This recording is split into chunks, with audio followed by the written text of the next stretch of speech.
If you're looking to buy a new MacBook but aren't sure which one to get, we're here to help. We're comparing the full lineup of Apple's latest laptops. There are some variations of these machines as well as some older generation laptops that are still for sale, but we'll be focusing on the current lineup in the base configurations. We have the 12-inch Retina MacBook, 13-inch MacBook Air, 13-inch MacBook Pro without Touch Bar, and a 15-inch MacBook Pro. The prices range from $999 for the Air to $2399 for the 15-inch MacBook Pro. For the best deals on any of these machines, make sure to check out our buyer's guide using the link in the video description. Starting off with design, you'll notice that 3 of these machines are almost identical, including the space gray color. This is Apple's latest design, and the look and build quality is very impressive. The MacBook Air is the only current machine that hasn't been updated, with the design from 2010. That's not a bad thing, but it does have larger bezels and a more dated look.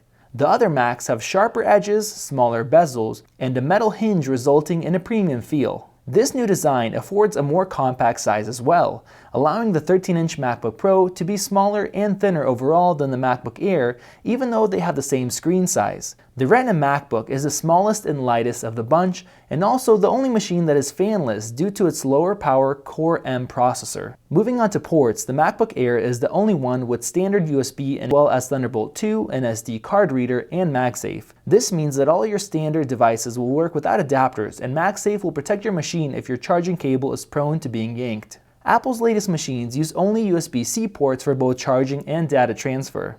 The Retina MacBook has one USB-C port. This means you'll need an adapter if you want to charge and transfer data at the same time. The single port is a USB 3.1 5 gigabits per second, so it won't support Thunderbolt. The 13-inch MacBook Pro base model has 2 USB-C ports, with 4 being offered on the 13-inch Touch Bar and 15-inch MacBook Pros. These ports are really powerful, featuring 10 gigabit per second USB and 40 gigabit per second Thunderbolt 3. They could do almost anything, like daisy chaining Thunderbolt devices while charging and sending audio and video signals to a display. USB-C is definitely the future, but will require you to use some adapters or buy a few new USB-A to C cables for your current devices. They share the same low-profile butterfly keys, but the Pros are more clicky, which improve the typing experience. The trackpads use magnets to simulate clicks. This provides a consistent click feel and the ability to use force touch controls. The MacBook Air uses the older style keyboard that many love and a standard trackpad that requires more pressure at the top and omits force touch controls. All of the keyboards are backlit, but the Air has quite a bit of backlight bleed compared to the new machines. Our 15-inch MacBook features the Touch Bar and Touch ID, which are really useful for logging in and using Apple Pay. The Touch Bar adapts to the program you're using, offering useful shortcuts. The 13-inch MacBook Pro can be upgraded to the Touch Bar model, which will include Touch ID and 2 extra ports. Moving on to displays, the only screen that isn't class-leading is the Air's. It's one of the few parts that hasn't been updated throughout the years and has low color accuracy and resolution compared to the others. If you work with a lot of text, do photo or video editing, or watch movies, the newer displays are much better. The MacBook Pros feature the best displays, both offering DCI-P3 color accuracy with 500 nits of brightness. The Retina MacBook is the only one with a poor webcam due to how thin its display is compared to 720p on the others. The MacBook Air has the best battery life with 12 hours of rated web usage and video playback compared to 10 hours on the other machines. Some users report even better results with their MacBook Airs, while some MacBook Pro users report lower than rated battery life.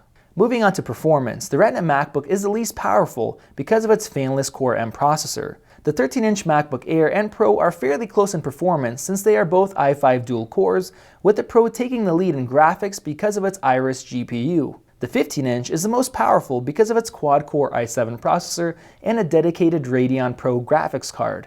All of these machines are great in their own ways.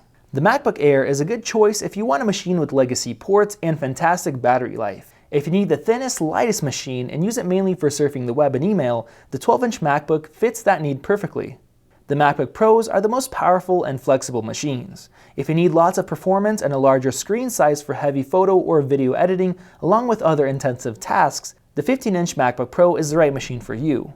Our favorite overall pick is the 13-inch MacBook Pro. It starts at a middle price point and offers flexible ports, great trackpad, amazing display, and a good mix of battery life and performance in a surprisingly small footprint. We think the 13-inch base MacBook Pro will be the best option for most people.